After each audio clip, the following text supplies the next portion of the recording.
Hey guys, in this screencast we're going to be talking about more personal project help. We're going to be revisiting Phase 1 and also getting into Phase 2. So what we're going to be doing with this screencast is talking about meeting with your supervisor and what you need to do with that meeting if you've already had that meeting, refining your goal, adding more manage-back entries, making sure you can create a rough draft at least of the plan of action and the criteria, and beginning and continuing on with your research. You may want to have your personal project handbook handy as we go through this screencast. So let's revisit Phase 1 and your goal. So if you'll take a look at your handbook on page 24, there's a checklist of all the things you should have accomplished for Phase 1. And here's that page in your handbook. Make sure you familiarize yourself with the IB Learner profile right here, ATL skills and IB criteria. Make sure you have your first meeting with your supervisor, have that official meeting. And then what you're going to do with your meeting is you're actually going to record that in some pages at the end of your personal project handbook. Near the end of your personal project handbook, you have this academic honesty form. You'll have to fill out this information and attach it with your personal project report that's due on February the 16th. So what you're going to do is actually record your meeting on these pages. There are 2 pages. There's meeting 1, meeting 2, and meeting 3. So you and your supervisor will both sign those. They can comment on them. And then, of course, you're going to sign and have your supervisor to sign again. And again, you'll turn that in with your project report on February the 16th. You go ahead and start logging those meetings in as you go. Remember, you have to have at least 3 meetings with your supervisor. So again, you can see on your screen you need to have that first official meeting with your supervisor. And then for number 2, have you been making entries in a manage-back? You've got to be making those journaling entries on a consistent basis. And you can see pages 20 to 22 in your handbook for more information. You can include more than just journal entries. You can upload pictures, your plan of action, your criteria, resources. You can communicate back and forth with your supervisor. So those are some of the things that you could do in manage-back to keep track of exactly what you're doing. Be sure you keep track of everything that you're doing. One of the main pitfalls students in the past have faced is that students will do more than what they actually record. And so that shows through in their project report and the things that they're turning in on, again, February the 16th. Also for number 3, please take a moment now to reevaluate your goal. A lot of people in manage-back have already put in their goal, but be sure that you take a moment to actually refine that. Put in all those action verbs that you'll be using. Take a look in pages 13 to 15 in your handbook for a little bit of help to figure out how to actually strengthen that goal that you have right now. And again, those pages in your handbook will help you to differentiate between a challenging goal and a clear and highly challenging goal. Make sure that you have those verbs in your goal.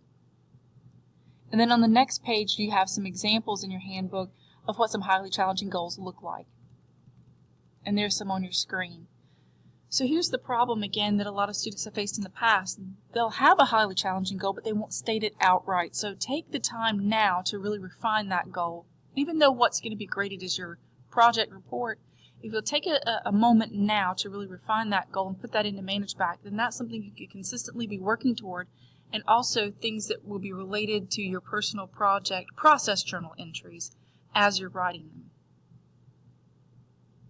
And again, having that first meeting with your supervisor, or if you need to have other meetings beyond 3 with your supervisor, that's fine, or you can come and talk to me about it in terms of taking a look at your goal and making sure that your goal is something that is achievable, that is clear, that is highly challenging for you. At this point also, I'd really stress not changing your goal really around the 1st of December. So make sure that you really are finishing up that evaluation of your goal, making sure this is exactly the project you want to do, because you know it's going to be 25 hours of time, and even though that might not seem like a lot in comparison to the fact that this project report is due in February, you don't want to have to work 25 hours around the clock. That's not really good time management skills, so you have to work on demonstrating proof for those ATL skills. So if you have any questions about your goal at this point, be sure to see your supervisor and/or me.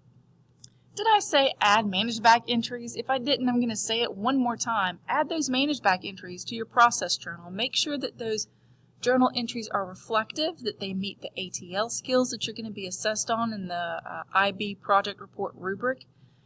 Also, I'm going to come and visit you guys and bring you some samples of what you can do in your project report in order to really strengthen those entries that you'll have in your process journal, whether it be journal entries or your research, your plan of action, your criteria. And so I'll walk through those while we're in class together.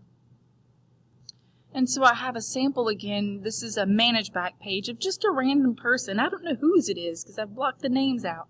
But if you'll take a look at the worksheet tab right here, you have the worksheet, the process journal tab, the assessment, and the academic honesty tab. Right now you guys are going to be working with the worksheet tab and the process journal tab. So what I want you guys to do is to really examine that topic, goal, and global context. That global context is actually rather important. If you look on page 10 in your handbook on the rubric that the IB is going to use, that your assessors, us, your supervisors are going to use to score your project report, the global context shows up more than one time. That means it's pretty significant. So be sure that you're aware of what your global context is and how it drives your research.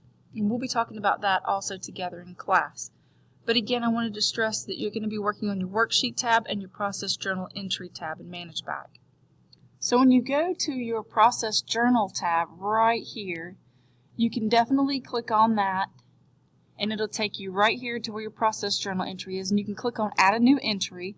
And the different types of entries you can add include pictures or of course just journals. You could also add websites and files. So it's perfectly fine to add a file here in your process journal, or you can also add it to project documents. Either way, you could also keep track of a plan of action in your to-do list, or you can add just like a Google Calendar or a file. However you want to keep track of your plan of action is totally up to you. And this would be an example of a pretty good process journal entry. It's really good. It's got kind of an explanation of what happened on a particular day. It's got a reflection of 4 ATL skills that are listed there. That's really good. That's what the IB is looking for. So when you are sitting down to write your project report, stuff like this is going to be really very helpful. So let's take a second to talk about your plan of action. Your plan of action is basically a calendar or even a list of things you plan to do or that at this point you already have done for your project. And if you take a look in your handbook on pages 25 to 26, that gives you some samples of some of the things that you can do. Please don't think that you have to use it as a template in order to meet the highest levels of qualifications, because the main thing you have to do is to be, like it says right here, detailed and accurate in terms of recording your plan of action and the development of the process of the project. So you don't have to go back and delete and move and shift things in terms of having a pretty or a neat looking calendar. You could scratch out things and revise things. That's what the IB is looking for. They're wanting you to be able to demonstrate the fact that you're going to have challenges in your project. That's going to happen to everybody. Some challenges for some people might be greater than others, but you've got to be able to deal with those in a way that demonstrates excellent management skills. And so we'll take a look at your handbook next. So again, in your handbook, we'll take a look at the plan of action. So this kind of explains a little bit about some of the things that you can do. You can handwrite it, you could do a Google Calendar, you can make a chart, however you want to do this. You can even videotape some things. I mean, the IB is really open to accepting just about any format as long as, again, the phrase is detailed and accurate is what your plan of action should be. It's an ongoing process. You're going to be adding to, you're going to be changing some things. So keep that in mind as you're doing your process journal entries. I would recommend that every time you do something major in your project that you write a process journal entry about that. Your plan of action should probably begin with the dates you initiated work and end with just a notation of exhibition night. So I would probably put in there like on February the 16th when you actually are supposed to submit your project, and then of course February the 17th is when you're going to actually have your project assessed, and then you may even want to make a note that eventually you'll get that returned back somewhere in February, March, so that you could actually take a look at your scores, and then we'll have the exhibition night in April. So those are just some key dates that you could go ahead and include in your plan of action. So here's a sample plan of action that some students have included, and it's okay. I mean, it's got some detail to it in terms of looking at a timeline. You've got a generalized timeline from November to May for this particular personal project. And then, of course, you've got a more specific calendar in terms of looking at a monthly calendar. So you've got those months across the top here, and then you've got more specifics going down in columns. And again, don't try to use that as a template. It's just giving you an example of what a student did for a particular project. The main thing to do is to be detailed and accurate. In other words, record everything you're going to do and make plans beforehand. I know you do that, so be sure that you are going to make plans and record those sessions if you have practice. Whatever you're doing for your project, be sure that you record everything. And again, on page 10, you have this particular personal project assessment criteria where you've got criterion A, investigating, B is planning, C is taking action, and D is reflecting across the top. Then on the left-hand column on your screen, you've got the achievement levels. Well, I'm asking you guys to really shoot for the bottom indicators here of 7 and 8 right across the bottom, because you guys can do that, and most of the time you will, but make sure that you record that in your project report. So, for example, when you look at defining a clear and highly challenging goal and context, you need to make sure that you describe that context, you identify prior learning and knowledge, and you demonstrate excellent research skills. But also, right here is where it's talking about as we are discussing a detailed and accurate plan of action to record the development of the project. So be sure that you do that, and also this will help you demonstrate excellent self-management skills. So that's part of your project there that you're aiming for in terms of your plan of action.